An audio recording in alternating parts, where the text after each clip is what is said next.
Thank you for that warm welcome, Bill, and just it's a huge blessing for Ginger and I to be here and share with you our journey today. We all go through some valleys. If you haven't went through one yet, just wait. You may have an opportunity to go through a valley. Most in life, where it seems like we're either going through adversity, we will be going through adversity soon, or we just came out of adversity. So, I mean, that's part of life. So I'm going to be sharing a valley that I went through when I was 32 years old. That was 5 years ago, by the way. No, that was over 3 decades ago. I'm 66 years old and closer to the end of my life than I am the beginning of my life. But a valley that only something special could get you through. And I'm going to share how we got through that valley over 30 years ago, and I'm going to share that journey. I got my wife Ginger here with me too, and again, thank you for having us. It's great looking at all of you. I've met a lot of you in person here, and I'd love to meet every one of you. So, just great that you took the time to come here this early morning. Well, this valley started. This journey started. I got my PhD at Cornell in biochemistry at age 25. I was 22 as a PhD student. I was about 10 years younger than almost all the other PhD students that I studied with. And so they were a lot more mature than me. They were 32, most of them, when I was 22. And when I finished my PhD, I graduated in 1983, and it's when the biotech industry was exploding. Genentech had just started, and all the companies were coming to the Cornell University to do their recruiting. I was finishing, like I said, at age 25, and there were about 10 offers for every graduate with a PhD in biochemistry. But pharmaceutical companies were hiring biotech companies were starting. And so I had several different offers, and I took a job in St. Louis, Missouri, age 25. Ginger and I bought our first time a washer and dryer instead of going to a laundromat, bought our second car for the first time, bought our home for the first time. And I said, boy, this can become addicting. This is pretty nice, you know, and I'd say probably was a kickoff a little bit for me, maybe a little bit towards materialism, and I started kind of liking that, buying things. So a couple years later, one of our vendors of Rostrum Prina, which is now owned by Nestle, that was my first job at age 25, they came to me and they were selling amino acids that go in infusion solutions and things of that sort. And I spoke fluent German. You had to learn a second language at Cornell. It requires a foreign language, and I spoke fluent German. So they took me to the world headquarters and hired me in Frankfurt, Germany. And I lived there for 4 years in Frankfurt, Germany. And then I was 2 years with them also in the New York office. Very ethical company. I became vice president over the joint ventures and acquisitions and mergers for the company, and traveled the world, the joint ventures in Asia, South America. And I was doing a joint venture with a company called ADM, Archer Daniels Midland, one of the biggest companies in the world. And ADM has 30,000 employees. They were 70 billion, not million, 70 billion in revenue. Number 56 largest company on the Fortune 500, ADM was at that time. This was 1989. So I got to know the CEO real well. He was 75 years old. The president was 69. And I was doing joint ventures with them. We were looking to build a large amino acid plant in Europe. And one day the CEO asked me, he said, Mark, you got a lot of bureaucracy there at Degussa, the company I work for, second largest chemical company in Germany. He said, you have a lot of bureaucracy. Won't you join us?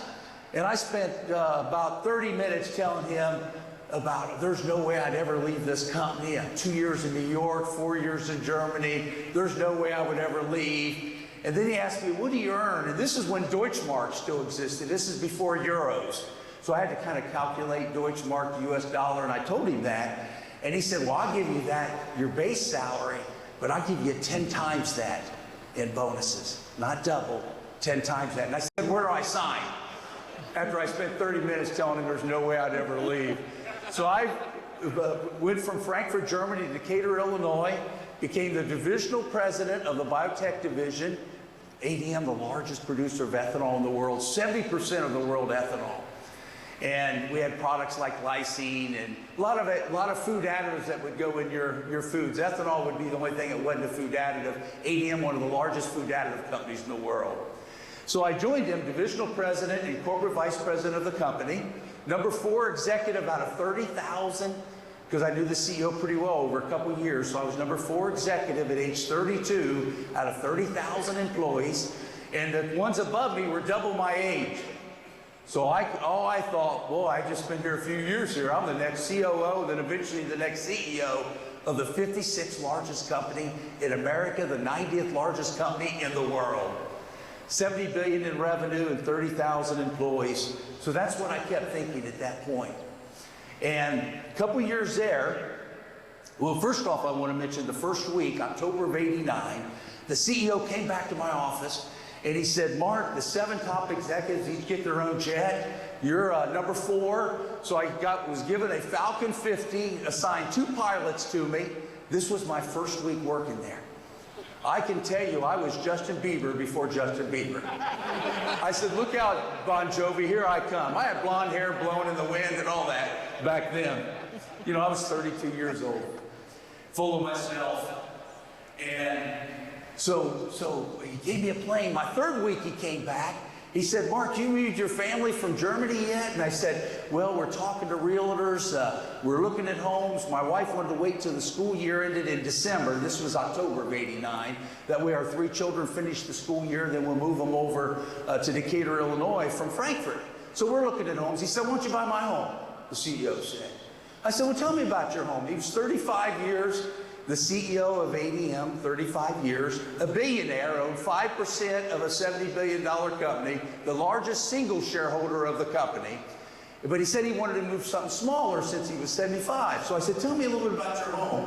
He said it's 13,000 square feet, 8-car garage, living quarters for your driver. I didn't have a driver like he did.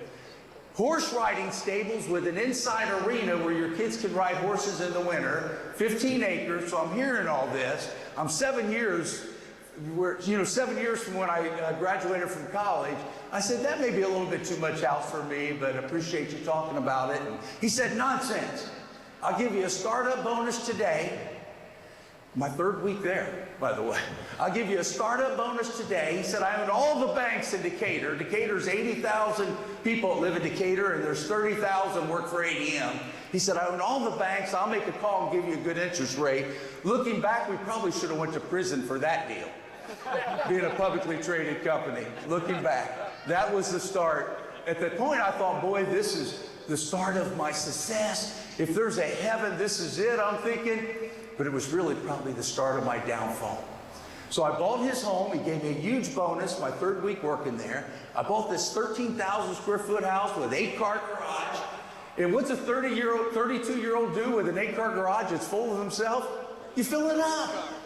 My bonuses each month, especially from the ethanol, was almost $300,000 a month in bonuses and stock options. I mean, it was almost $3 million a year for the 8 years I was there. And that's 1989. That'd be like $10 million today. So I filled that garage up in 6 months. I had a Ferrari, 2 BMWs, 2 Mercedeses, and I had that garage full with 8 cars. Ginger's driving a 10-year-old Jeep Cherokee. And I had, my latest car was a red Ferrari. I felt like I was Magnum PI. I thought I was Magnum PI back then. Hair blowing in the wind and the whole bit with the top off. And so I said, Ginger, let me buy you a yellow Ferrari. I'll just do it with next month's bonus. I can do it easy. We won't have any debt. She said, Mark, that's the last thing I'd ever want is a yellow Ferrari. She said, I want to be a good steward for God. She became a Christian, Ginger did, at age 30. So she was a Christian during this time when I joined ADM. And she was getting obsessed with her Bible study group and our church and with Jesus. At the time, I was getting obsessed with the world. And living this Bon Jovi life. And I said, no, let me get you a yellow Ferrari. She said, no, I want to be a good steward for God. I don't think you're being a good steward, Mark. That was like hearing Latin to me. I didn't have a clue what she was saying when she said she wanted to be a good steward for God. So she kept driving this 10-year-old Jeep, and I had 8 cars in the driveway, and I'd fly around on our corporate jet. And by the way, I met Ginger when she was in 7th grade, and I was in 8th grade. We went to all our high school proms together. And we're married 44 years. And I know that don't sound like a big deal, but when you hear the rest of this story, it's a miracle she stayed with me, and you'll see that when I share the rest of this journey. So let's fast forward a couple years now. I'm really into it. And this was probably the biggest reason for my downfall right here, what I'm about ready to share. 2 years with the company. It was in Fortune magazine. The CEO now 77 years old, and the president now 71, 2 years later, and me 34. They were getting pressure, being a publicly traded company, for succession planning. Lots of pressure. So they said, okay, they'll start publishing who the replacements will be. And they published in Fortune magazine that someone 10 years older than me, who was 44, was going to be the next CEO when the CEO retired, who was 77, and I was going to be the next COO and president. So go from number 4 to number 2 executive. When that was published, probably the only person in the world that even framed that was me. Had it framed, had it in my office. I'm going to be the next COO of the 56th largest company on the Fortune 500. I said, I'm 34 years old, 9 years from graduating with my PhD. And like I said, I kept thinking, boy, if there's a heaven, this is it. And again, I didn't believe in God during that time. Matter of fact, my 8 years of college, never met one Christian professor in 8 years. At Ohio State for my bachelor's and master's, and a PhD at Cornell, not one. And matter of fact, I had several being in the sciences, which was evolution and Big Bang Theory and Darwinism. I had plenty of professors say, if you believe in God, you can't be a PhD scientist. I had Cornell professors, one of them say, if you believe in God, you can't be in my class. So that's all I heard. So I started thinking, I told my friends, my parents were Christians, and I grew up in a Christian home, and they forced me to go to church as a youngster. And I started telling my friends, my parents are Christians because they didn't go to college, they don't know better. That's where I was during my time at Cornell University, and then after I graduated. So it was announced I'm the next COO of the company when the president COO and president retires, and I thought, I'm going to do everything they asked me to do. I'll do anything to make sure that happens after they publish that in Fortune magazine. About a month later, CEO walked back in my office and he said, Mark, you've been here a couple of years, you're part of the family, you're going to be the next COO of the company, but we have to start sharing some things with you. He said, I'm going to share with you how we do business. I said, wait a minute, I've been here 2 years. I know how you do business. He said, no, there's something we've not been sharing with you. We've been meeting with our competitors for about 12 years, and we work with them. Instead of fighting with them, we work. He didn't want to call it price fixing or collusion. He didn't want to use any terminology where it was illegal, but he was basically describing a price fixing scheme, that we were getting together with our competitors and fixing the prices of our ingredients that go in all of your foods. And I said, well, how much does the company earn doing that? And he said, well, the company earns hundreds of millions of dollars a year extra, sometimes $1 billion a year extra profit, $1 billion, by doing this with our competitors. I said, Dwayne, that's not legal. He said, it's not legal, Mark. It's breaking antitrust laws, but these antitrust laws were by politicians. They were from the 1800s. Those laws shouldn't be on the books. He said, these politicians, they don't know anything about business. He said, this is the way it's done in the commodity business, and this is what you have to do. And I'm thinking, boy, I didn't want to walk away from being the next COO of ADM, which I thought eventually I could become CEO years later, because I was young enough to eventually become the CEO too. So I said, okay, I'll do it. I said, what do you want me to do? He said, I'm going to mentor you. Myself and some others are going to mentor you how to do this, and eventually you're going to take over this cartel. So he was mentoring me to take over a cartel that became the largest price-fixing scheme in U.S. history. $1 billion a year theft by 11 companies each, earning $1 billion a year extra. So he's mentoring me. I'm going to the meetings, learning it well. And 7 months later, I'm having a conversation with Ginger. This is November 5th, 1992. I'm 7 months being mentored. She said, Mark, I've known you since you were 13. I've known you since you were in 8th grade. Something you're not telling me. And I shared with her, as anyone would share with their wife, I started sharing with her how I'm being mentored to take over this price-fixing scheme. And I said, Ginger, I'm going to go from $3 million a year soon to $10 million a year. I said, this is going to be a gold mine for us. She said, well, price fixing, tell me more, tell me more. I said, well, we get together our competitors. They've been doing it 12 years. I'm learning for 7 months now. And we fix the prices. And she said, stop right there, Mark. Is that legal?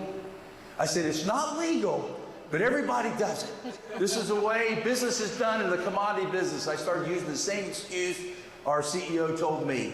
She said, Mark, that sounds like a fraud. Why would you get involved with this? I said, Ginger, I want to make $10 million a year. I'm making $300,000 a month right now in bonuses, and we're going to get to $10 million a year. She said, Mark, but it's a fraud.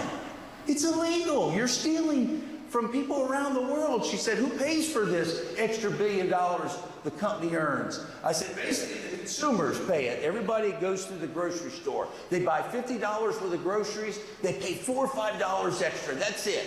$4 or $5 out of 50. And we have plants in Latin America, Europe. We're a worldwide company with 400 plants. She said, you mean every consumer in the world? I said, every consumer in the world, $4 or $5, that's it. She said, Mark, my grandma. Here's exactly what Ginger said. She said, my grandma earns $200 a week on Social Security. Her largest expense is her groceries. And we live in a house with an 8-car garage and flying around on a corporate jet. She said, Mark, I don't know if I can live with that. I said, Ginger, I'm going to earn $10 million a year.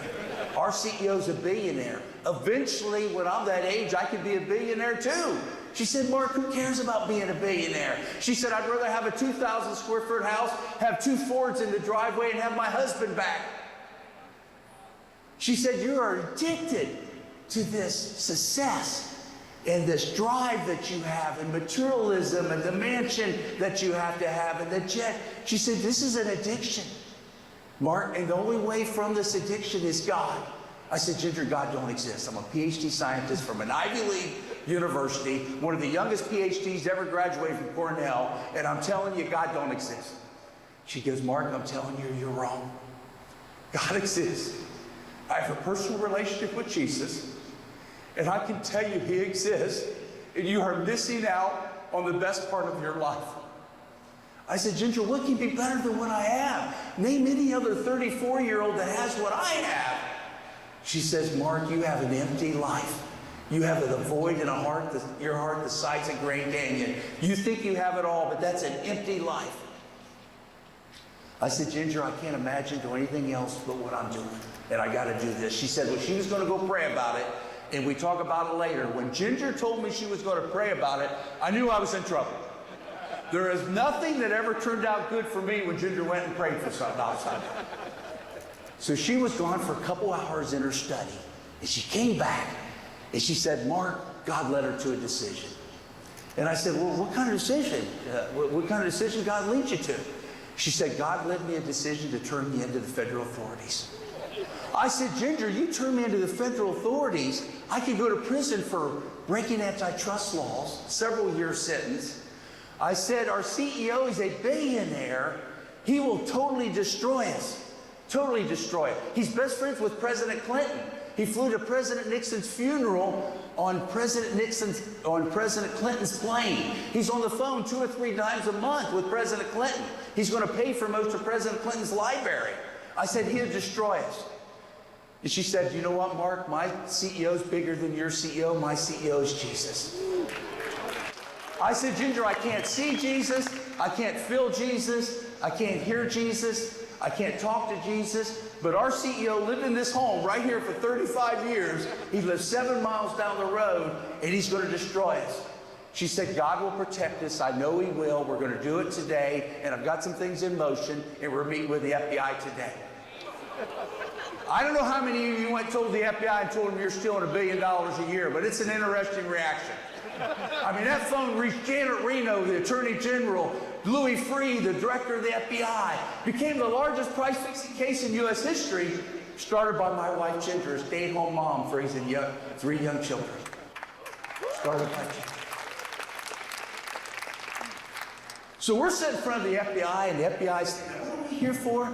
I said, you got all these drug cases and these drug dealers in Decatur, Illinois. I'm a divisional president of one of the biggest companies in the world. I said, you got so many other things you could be doing besides talking to me.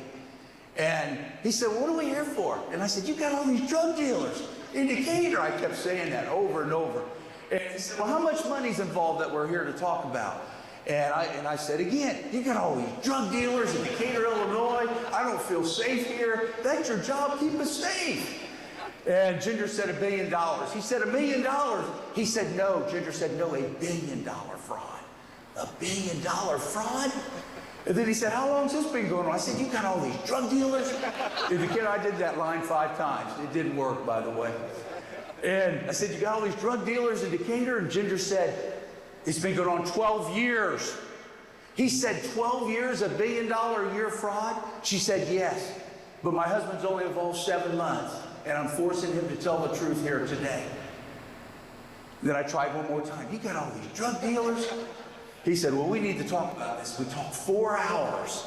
At the end of those 4 hours, Ginger acted like my lawyer, and she said, we can go home now, right? Mark did the right thing. You can go tap phones or do whatever you do, but you can go home. We can go home now, right? The FBI said, your husband can't go home. He just confessed to a multi-billion-dollar theft, $1 billion a year. He either has to start wearing a wire tomorrow to go after the kingpins, or we have to arrest him today. That was my choice, 34 years of age. People look at, right here, they look at myself as a whistleblower. A whistleblower is someone who sacrifices everything to do the right thing. That's Ginger. She sacrificed everything to do the right thing. An informant is someone sitting in front of the FBI and you have a choice to get arrested or wear a wire. That was me. And I became an informant, met the FBI at 6 o'clock in the morning the next day. They shaved my chest, had a tape recorder on my back, another tape recorder in a notebook, another tape recorder in a briefcase, 3 different recorders. They sent me on my way. I had to wear a wire 9-10 hours a day. They said, Mark, it's only 6 weeks to do this. 6 weeks, that's it. I wore a wire 10 hours a day for 3 years. From 1992 to 1995, every day for 3 years. I was falling apart. The FBI would say, Mark, if they catch you, they're going to kill you. And to hear that 2 or 3 times a week, I was blowing the driveway off with a gas leaf blower at 3 in the morning during thunderstorms. Lost 60 pounds. People at work thought I had cancer. They said, Mark, you need to see a doctor. You are falling apart. And I'm wired as they're saying that. So the FBI said, calm down, calm down. You must be nervous when you're talking to them. I said, why shouldn't I be nervous? She said, they'd kill me if they catch me. And I'm doing this for 3 years. After about a year and a half, I said, look, no more. Here's all your equipment. I quit. I'm walking away. I'm not wearing this wire anymore. And the FBI said, Mark, if you don't wear this wire, you're the only defendant we have. You're the only one that will go to prison. And we'll be focusing strictly on you if you don't have the wire. I couldn't quit. Once I was in, I was all in, and I couldn't get out of it. And boy, the amount of anger that I started getting for Ginger, I felt for her getting into situations, was getting lots of anger. There was a green lamp, and this green lamp had a video camera in it. And the FBI wanted to make sure they videoed. They knew they were going up against one of the largest companies in the world. So they wanted to have a video of these meetings happening. And this green lamp had the video camera in it. And this green lamp would be at the Shangri-La Hotel in Singapore. $1,000 a night hotel. And it looks like it came from a yard sale, this green lamp. And literally, 2 weeks later, that green lamp would be at the Mandarin Hotel in Hong Kong. A few weeks after that, that green lamp would be at the Four Seasons Hotel in Chicago. That green lamp was at 2 or 3 meetings a month, taping these conversations that were happening, videoing. I was making the audio tape, videoing those conversations for 3 years, 2 or 3 meetings a month, that green lamp. Sitting 5 feet from us, the 11 co-defendants that I had. I look back and I say, thank God we did not have a woman criminal among us. Because a woman would have said, that green lamp is following us around the world. But when you got 11 greedy guys, it showed me flat out, greed blinds you. They didn't see that lamp until it was brought into a 7-week trial in Chicago. 30 people were convicted, 4 people for ADM alone. Then they hit their head and say, now they remember the green lamp. When they had to show a jury how they made the videotapes of that case. Greed absolutely blinds you. So at the end of this, the FBI gave me a deal of a lifetime. 6 months in federal prison. A Martha Stewart sentence. White collar fence, or white collar camp, no fence, no razor wire, 6 months in federal prison. Plea deal for all my cooperation. We're at the front of we're with my lawyer, Ginger and I, and the lawyer said, Mark, 6 months, you got 48 hours to sign it. The others are going to go to prison for several years. I said, I don't know if I can do 6 months in prison. He said, Mark, you can. This is a deal of a lifetime. Do it. You go in at 38, you come out at 38. I looked at Ginger and I said, Ginger, I don't know if I can do this. She said, Mark, please sign this. I'm begging you to sign it. And I looked at Ginger and I said, Ginger, it's all your fault. You're the reason I had to wear a wire for 3 years. For that, I'm going to do the opposite you want me to do. And I ripped up that plea agreement right in front of her, fired the lawyer on the spot, hired a whole group of other lawyers the next day, and fought the case for 3 years to get an 8.5-year sentence instead, when I had a 6-month deal right in front of me. Well, let me tell you what Ginger said when I said I'm going to rip up this, when I ripped up this 6-month deal. Well, matter of fact, let's let Ginger come up and let her share what she thought when I ripped up this 6-month deal. Thank you. You're welcome. You got it. Thank you. That was not very professional looking there. I apologize. And I'm sorry Mark is not enthusiastic this morning. I know it's really hard to follow this kind of an act, but on that day, it was probably the angriest I've ever been in my entire life. One, he was blaming me, which was not right. And as well, I just couldn't believe he was going to turn this down. I was like, oh my gosh, 6 months, why would you not do this? And goodness, I might Maybe close to that one, I think. Could be. Maybe I'll step over. Clearly not as professional as he is. But it was really a tough day because all I kept thinking, we've already done 3 years undercover. We've got through this section, and now all I wanted him to do was just sign it and make it go away. And he didn't. He didn't. And I tell you, I was so depressed. So depressed. Matter of fact, Ginger was so mad, I'll never forget. She said, Mark, right in front of my lawyers, she said, divorce is not an option, but she said murder is. I mean, that's how mad. I never seen Ginger more mad than when I ripped up that 6-month plea agreement. Well, my faith wouldn't allow me to divorce him, but the FBI assured me that if I killed him, they would take care of the body. So everybody was a little mad at that point. They were so mad at him, so mad. So I was so depressed. I had now 8.5 years ago. I would have went at 38 and got out at 38. Now I'm 40 because I'm fighting the case in the courts for 3 years, and I'm going to age 48. I pulled my car in one of those garages, wrote a 17-page letter to Ginger, and I tried to kill myself. I was hopeless and helpless, and I thought, I can't survive this. I thought, I'm not going to have a family when I get out of prison 8 years later. Who's going to hire a convicted felon? Even with an Ivy League PhD, a convicted felon, who's going to hire one? I thought, life's over, I'm better off dead, and tried to kill myself. So I thought that the ripping up the 6-month plea agreement was the worst day, but this was actually the worst day. I was so angry at him, I could have killed him for trying to think that leaving us was the best thing. He thought it was going to make it easier on us, when in reality all he would have been doing is leaving a devastated wife and family, his children, his parents, because I would have had to explain. You know, I was the one that encouraged him. He keeps saying forced him, but encouraged him to go to the FBI. But now I would have to explain that he took his own life because of that. So I was so angry at him over that. It just was, it was just childish. And really it was the chicken way.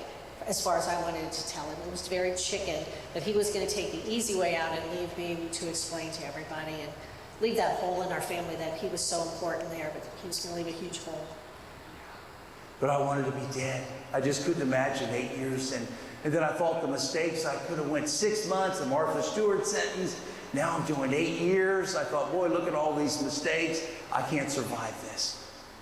And the amazing thing is, I pulled my car in the garage. The garage was detached from the house, an 8-car garage, but there was a garage for mowers that was one garage, so it was more enclosed. I calculated the amount of, being a biochemist, the amount of square feet, the amount of carbon monoxide I would need, how long it would take for me to pass. I could calculate all that being a biochemist.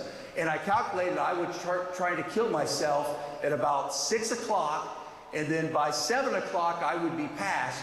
And our groundskeeper that took care of our 15 acres for almost 7, 8 years, he came at 8:30 to 9 every day for 7 or 8 years, 8:30 or 9. Something tugged on his heart, and he showed up at 6:30 that morning. First time in 8 years. He showed up at 6:30. He saw I was unconscious. He opened the garage, let the fumes out of the garage, pulled the car out of the garage, he did. And I was still unconscious, so I was taken in an ambulance. I was hospitalized for a month. And when I woke up, I was so mad at him for saving my life, I wanted to kill him. Because I didn't want to live. Now I have to go to prison for 8 years because of him. First it was Ginger's fault, now it's his fault. Hospitalized for a month. I come home, the judge gives me 7 months to get back on my feet. And a man read about me in the newspaper, and he showed up. His name was Ian Howes.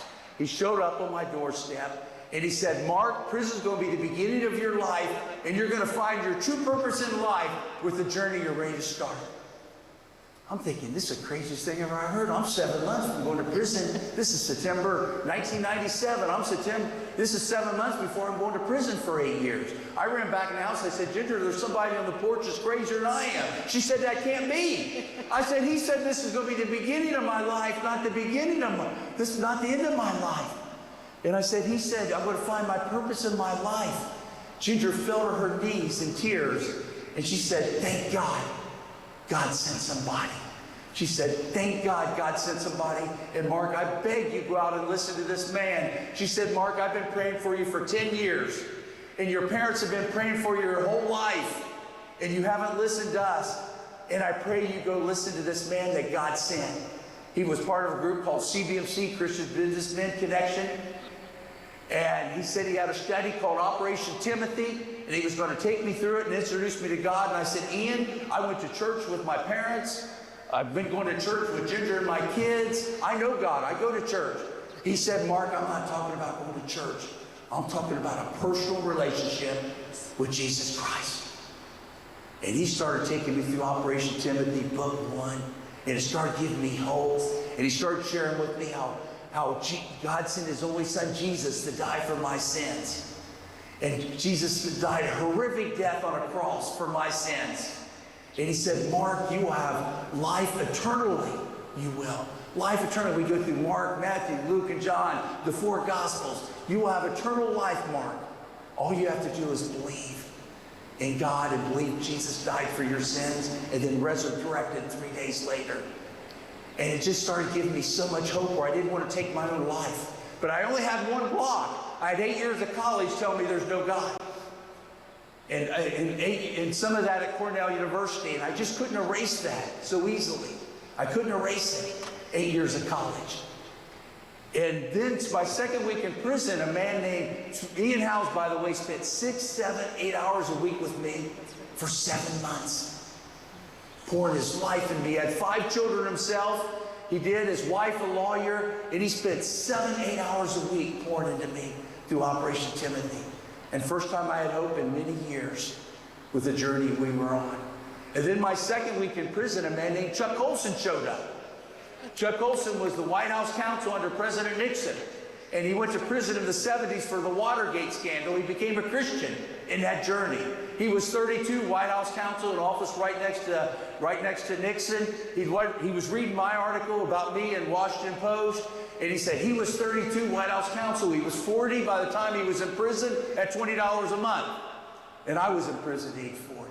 He saw a lot of parallels in our story. We both got caught up in the world. And he showed up. And he started talking to me my second week in prison. And he started talking about God. And I said, I've been going through Operation Timothy for 7 months. And I've been learning a lot about God. He said, Mark, have you surrendered your life to Jesus yet? I said, I want to believe and I have hope. But I have 8 years of college telling me that there is no God. And he went to Brown University. I went to Cornell. He went to an Ivy League. And he was told the same thing. There is no God. There is no Jesus. And he said, Mark, do you think there's a PhD scientist that believes in God? I said, no, there's no PhD scientist in the world that believes in God. And he started article after article, book after book, some of the most well-known scientists in the world believe in God. First article he showed me was Albert Einstein. Albert Einstein said only God could create man, only God could create the universe. And I'm thinking, well, he's a pretty smart guy, Albert Einstein. Then he showed me a book by Sir Isaac Newton that wrote as much about Jesus as he did about God. Or as he did about science, I mean. He wrote as much about Jesus and God as he did about science. They never told me that at Cornell.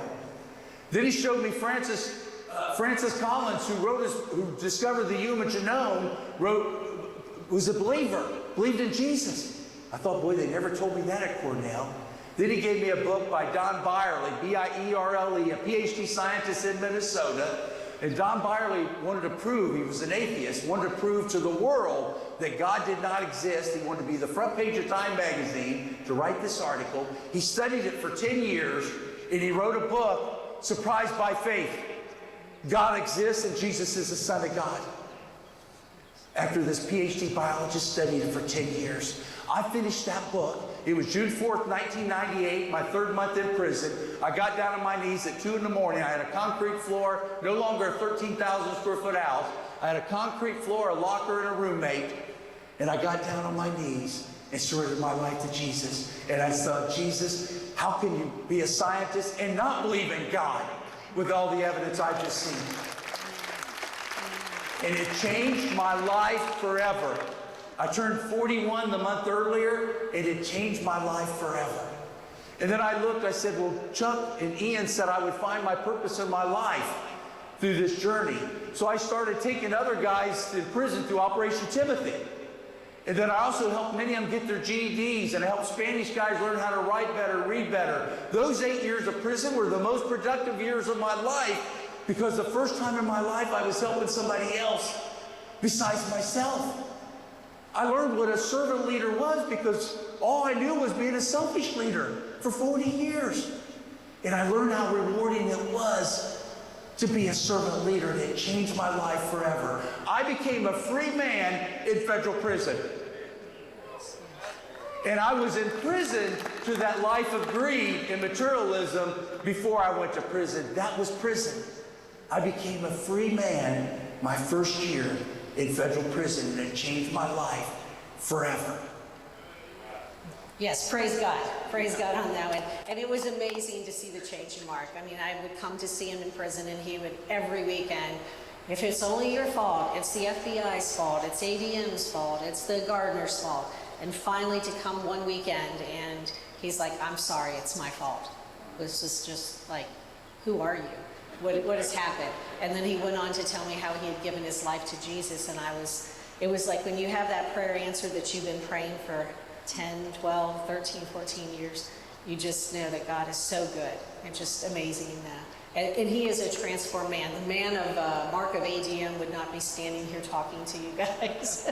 He is completely transformed, and I give glory to God, but I also give glory to CBMC. They are an amazing organization that has poured into Mark for 20 years or more, and I just can't say enough good things about them and their group. Their Operation Timothy is amazing, and I'm just proud to stand next to this guy. The guy before I wouldn't have probably stood next to, but this guy, he's an amazing husband and father.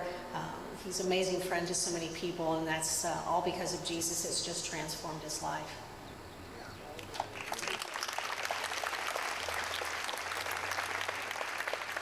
There's not a day go by that I don't thank God that Ginger stayed with me during that journey.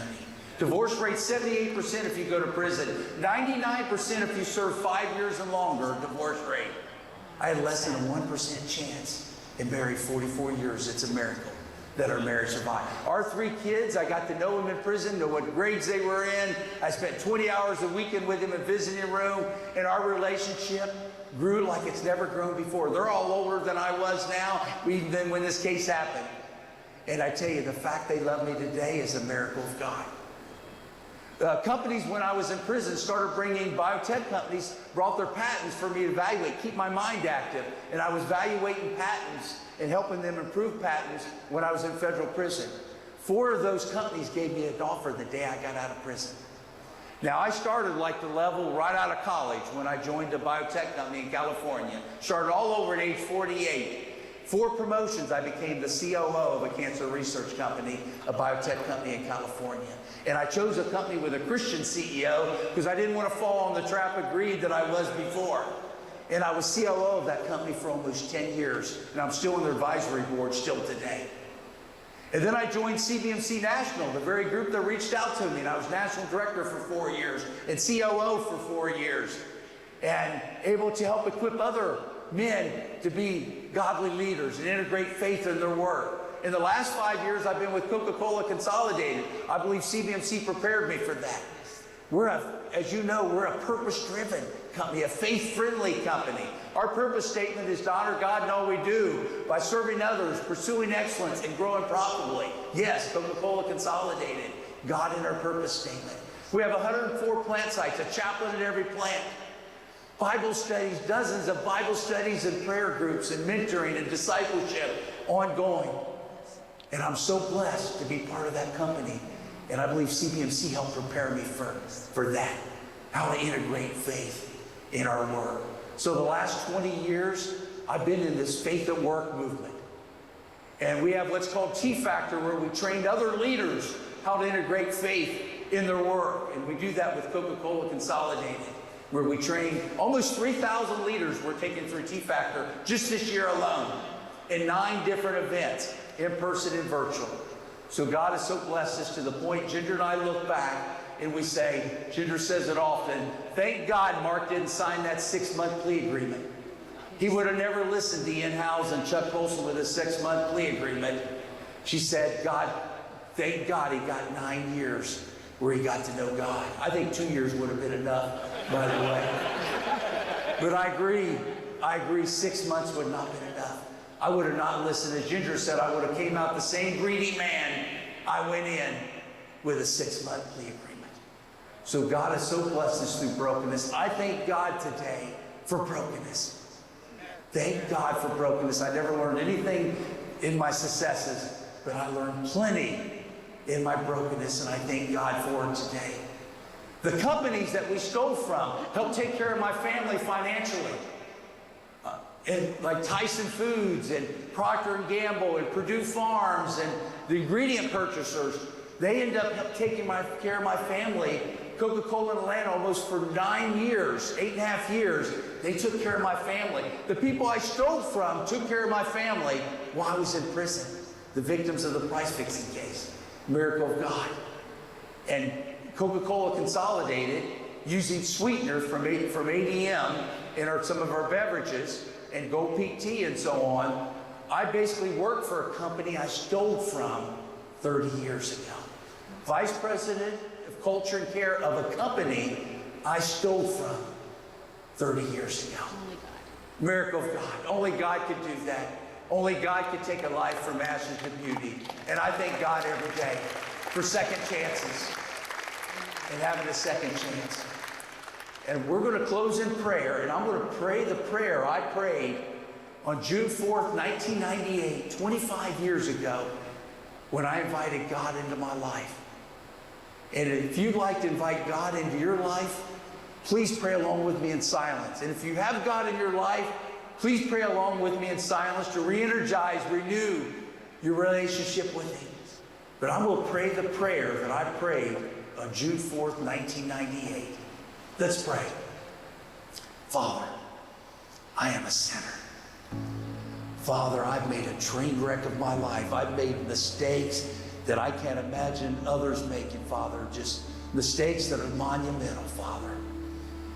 And Father, I want you to take over this steering wheel. I want to turn my life over to you, Father, where you guide my life, because I haven't done too well in doing it myself, Father. I want to be guided by you.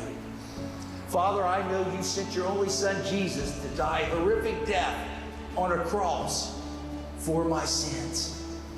And Father, I know he resurrected 3 days later, and he's in heaven today, and I would join him in heaven when my time here on earth is finished. And I know that, Father, now. In this journey where I had the chance to learn and grow, I know, Father, 100% sure that you exist, Father. And your son, Jesus, is the Son of God. Father, I pray for everybody in this stadium, Father. If they don't know you, I pray that they explore you and get to know you. If they do know you, Father, I pray that they leave with more passion they've ever had in their life to serve you, Father, to be a servant leader for you. And Father, I just pray for each and every one that we honor you in all that we do, and anything that we do well, Father, we give you the credit and glorify you. That we become less and you become more. And I pray all this in Jesus' strong name. Amen. God bless all of you. Thank you for having us here. What a blessing it is to be here. Thank you.